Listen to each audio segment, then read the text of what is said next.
Alright, I think it is probably time to show off the mid-tier version of the Ebonbane. I do mean mid-tier. I know this is going to look expensive because I always build Summonzons on a budget. And then I always hear from the multi-shot Zons with their 100 high rune character that it's slow. So I was like, alright, I'm going to put 100 high runes into a Summonzon and we'll see how it goes. Ebonbane, yes, this is a... And the reason I say this is a mid-tier version, I got about another 160, 45 max damage, and about 7 skills I can pump out of this, which I'm going to try to. You need to get some sort of ED corrupt if you're going to be using any sort of fanaticism mercenary. Let's go over the breakpoints real quick. As you can see, when you have the fanaticism on, you're at 60, and that is only a 9. So there's 60 ED inherent on the bow, and an 8 gets you to 60, so you don't need any IAS for this build. That IAS corrupt is worthless, and that's worthless. However, if you want to take it off and use, say, a Mist Mercenary, the breakpoint is 160 for the top one, and 120 for the second one. That's why I have that set up like that, in case the Mercenary dies during Ubers or something like that. But I do use these for bossing too, so... let me show you the speed, I guess, of the breakpoints. Well, here's the max one. Where's some enemies? Bam. Fire very, very quickly, right? So if I take it off, you can see the speed of, say, the next one. It's only a 1 frame difference. 5 versus... Hi, can I help you? Would you like to... Hello. Oh, 5 versus... Would you stop? You just made me drop my Ebonbane. 5 versus 6. You gotta go. Can't touch the keyboard, I'm sorry. The Valkyries, they are snapshotted at level 52 or 53. I know it sounds stupid to have to snapshot things, but honestly, they don't die. I just ran a pandemonium in about 6 minutes with that dreaded boss. And and then physical immunes, and it did fine. The Valkyries didn't even die. So, snapshotting them at level blah blah blah, yeah, 53 is awesome, and I can get, like I said, 7 more skills out of this with the right corruptions and things like that.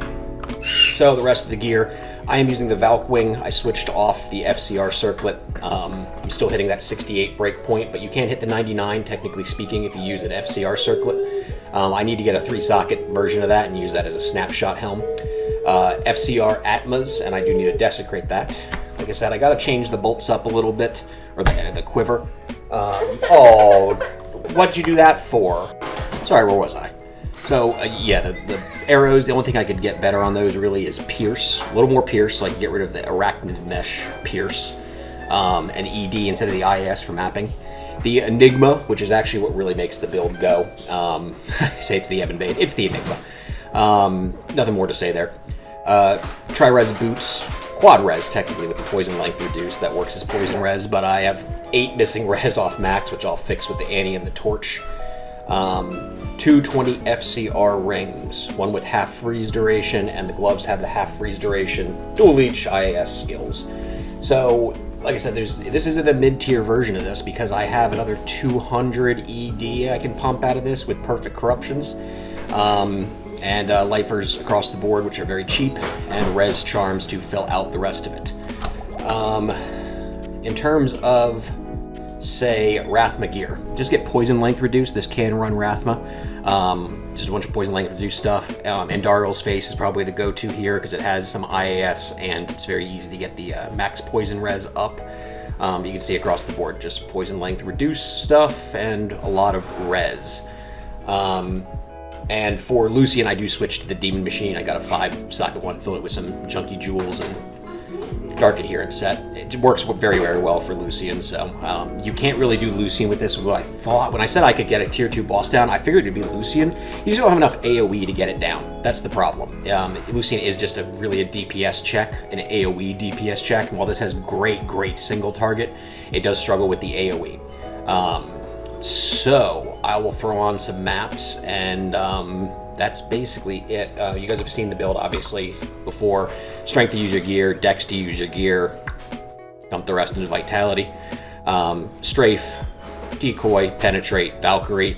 get your Pierce to 100, and then I put a couple points into Critical Strike. Once you're max, I mean, the Critical Strike does help the Valkyries and the decoys, but so does the Pierce. So I think it's just dealer's choice on which one you want to really dump into. And CTA on swap. So I guess the end goal for this would be to get a 2-skill Annie, get some skill rings for snapshotting, get a 3-skill armor for snapshotting, get a 3-skill arrows for snapshotting, and get a 5-skill amulet for snapshotting. And then you can probably get to level 60 on the Valkyries and teleport around with them. Alright.